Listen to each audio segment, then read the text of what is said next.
खुदावंद आपके साथ हो। अंजील मुकद्दस लूका के मुताबिक खुदावंद तेरी तमजीद हो। उसका 19वां बाब पहली 10 आयत। एक दिन यीशु यरू में दाखिल होकर जा रहा था और देखो जकई नामी एक मर्द जो सरदार मोहसल और दौलतमंद था और उसे ख्वाहिश थी कि यीशु को देखे कि कौन सा है, मगर हजूम के सबब से ना देख सका क्योंकि वो कुतह कद था।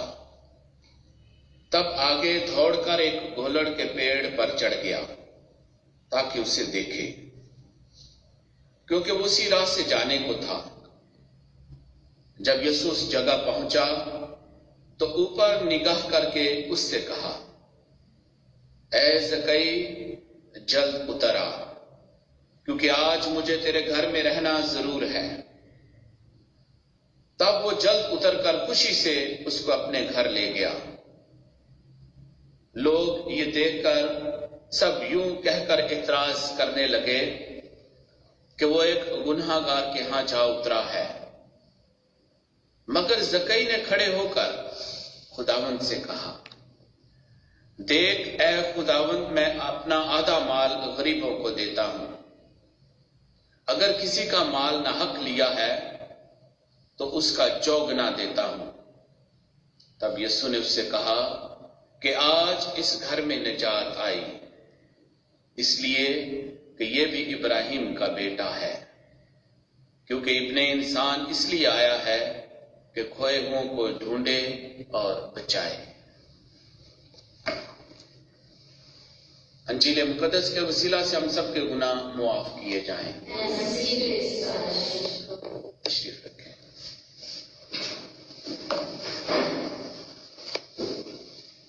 मसीह खुदावंद में मेरे अजीजों, खुदा के पाक कलाम का एक एक लफ्ज हमारी जिंदगी और खुदा की खुशनुदी हासिल करने के लिए दावत देता है, निजात पाने के लिए दावत देता है। तो जब हम इस ज़कई नामी मर्द की बलाहट के बारे में सुनते हैं,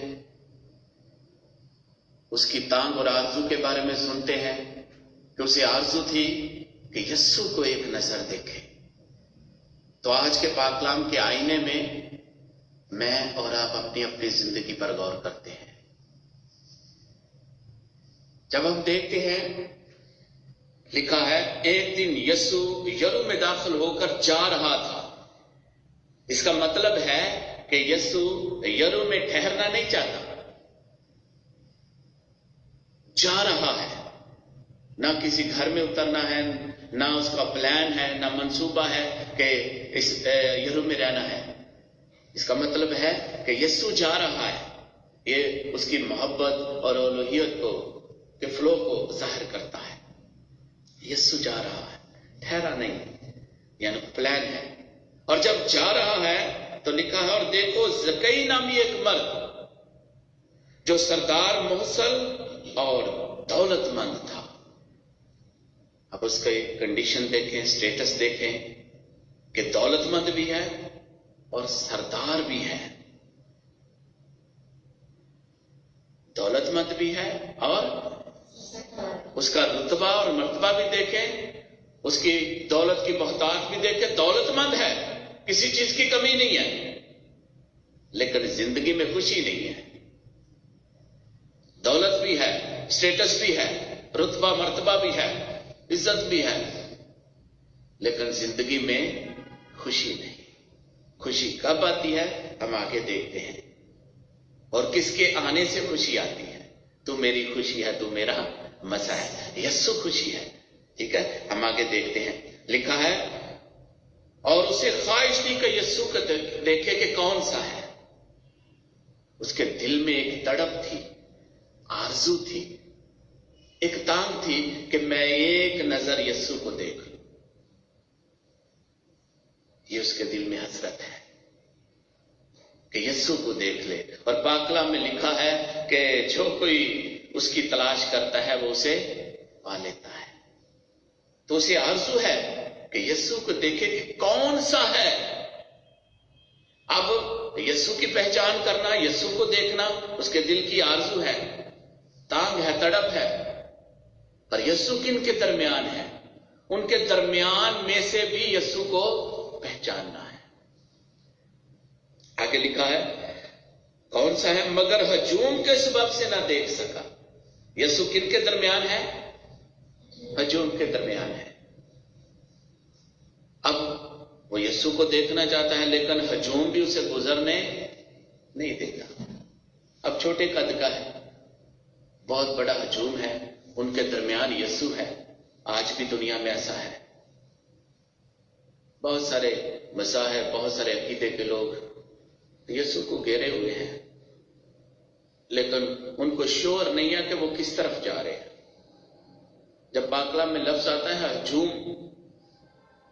اور ایک لفظ آتا ہے شاگرد، جب شاگرد کا لفظ آتا ہے انڈرسٹوڈ بات ہے کہ یسوع کے شاگرد ہیں، سیکھنے والے ہیں، ڈسائپل ہیں جو ڈسپلن کے ساتھ رہتے ہیں. تو ہجوم میں کون کون سے لوگ ہو سکتے ہیں؟ کئی نسل کے ہیں، رنگ و قوم مذہب کے لوگ ہو سکتے ہیں، ملکوں کے لوگ ہو سکتے ہیں، عقیدے کے لوگ ہو سکتے ہیں، چھوٹے بڑے ہو سکتے ہیں. ایک ہجوم ہے. اب وہ ہجوم بھی اسے گزرنے نہیں دیتا کہ وہ یسوع تک پہنچ جائے. یہ ساری رکاوٹیں ہیں. میں اور آپ بھی یسوع کو دیکھنا چاہتے ہیں، روبرو دیکھنا چاہتے ہیں، یسوع کے ساتھ کھانا پینا چاہتے ہیں، یسوع میں رہنا چاہتے ہیں، یسوع کے ساتھ رہنا چاہتے ہیں، یسوع پر نگاہ کرنا چاہتے ہیں، لیکن اس کے لیے بہت ساری رکاوٹیں ہیں. یہاں پر رکاوٹیں جو ہے رکاوٹیں، مشکلات بتائی گئی ہیں. ایک چھوٹے قد کا ہے، رش اسے گزرنے نہیں دیتا. جو بھی جہاں سے بھی گزرنا چاہتا ہے، یسوع تک پہنچنا چاہتا ہے، وہ اسے روکتے ہیں، گزرنے نہیں دیتا. لکھا ہے کیونکہ وہ کوتاہ قد تھا، تب آگے دوڑ کر ایک گولڑ کے پیڑ پر چڑھ گیا. دوڑ کر، لاچاری سے نہیں، سستی سے نہیں، نا امیدی سے نہیں ہے. جب بندہ نا امید ہوتا ہے تو اس کی چال کیسی ہوتی ہے، چلن کیسا ہوتا ہے؟ کیا دوڑتا ہے وہ؟ نہیں. جب نا امید ہوتا ہے، جب لاچار ہو یا دل میں تڑپ نہ ہو، جب دل میں تانگ ہے، آرزو ہے، جب دیکھنا چاہتا ہے، تجسس ہے، کون سا ہے؟ تو لکھا ہے دوڑ کر. اب چھوٹے قد کا ہے، سردار مفصل ہے. اب دیکھیں پہلی رکاوٹیں بہت زیادہ تھی، اب جب گولڑ کے پیڑ پر چڑھا ہے تو کتنی مشکل ہوگی. کئی لوگ دیکھ رہے ہوں گے کہ یہ کیا کر رہا ہے، سردار مفصل ہے، دولت مند بھی ہے اور پیڑ پر چڑھ رہا ہے، درخت پر چڑھ رہا ہے. کیا اسے درخت پر چڑھنے میں آسانی ہوگی؟ نہیں. پہلی مشکل تھی، یہ اس سے بھی زیادہ مشکل ہے، لیکن دل میں تڑپ ہے، ارادہ ہے کہ یسوع کو دیکھے. اب وہ گولڑ کے پیڑ پر چڑھ گیا ہے تاکہ اسے دیکھے، کیونکہ وہ اسی راہ کے جاتا ہے، اسی راہ سے جانے کو تھا. اب کسی اور راہ پر نہیں. کس راہ پر آ گیا ہے؟ جہاں سے یسوع گزرنے کو ہے. تو پاک کلام میں راہ کا لفظ بھی کافی دفعہ آیا ہے. وہ راہ کے کنارے، جو راہ کے کنارے بیٹھے ہیں، راہ کے کنارے بھیک مانگنے والا ہے. جاؤ چرستوں میں جاؤ اور جو بھی تمہیں ملے. اب جو راہ کے کنارے ہیں یا چرستوں میں ہیں، یا ان کا رخ یا منزل کون سی ہے؟ یسوع نہیں ہے. کوئی ادھر جانا چاہتا ہے، جو چرستے میں بیٹھا ہے، چوکوں میں ہے، وہ کسی طرف بھی جا سکتا ہے. لیکن جب یسوع بلاتا ہے تو اس کی منزل، اس کی ٹارگٹ، اس کا مقام کون سا ہو جاتا ہے؟ یسوع کی راہ پر آ جاتا ہے. تو یسوع اس کے لیے آسانیاں بھی پیدا کرتا ہے. تو यीशु की राह पर आ जाता है तो लिखा है उस राह पर जिस राह से यीशु जाने को है, किसी और राह पर नहीं। उस राह पर जिस राह से यीशु गुजरने को है वो आ जाता है, उस पेड़ पर चढ़ जाता है। अब जब पेड़ पर चढ़ गया है तो इंतजार करने लगा। अब यहां पर एक और बात बड़ी सीखने को है, वो दरख्त पर है। मैं और आप भी यीशु को देखने के लिए इस दरख्त का हिस्सा बने हैं। कलीसिया दरख्त की बड़ी जलती हुई झाड़ी की मिसाल है जो कलीसिया की अलामत है। तो कई लोग बड़ी तगो-दो करते हैं, कलीसिया में शामिल होते हैं और कलीसिया में दाखिल होने के लिए भी बहुत सारी मंजिलों से गुजरना पड़ता है।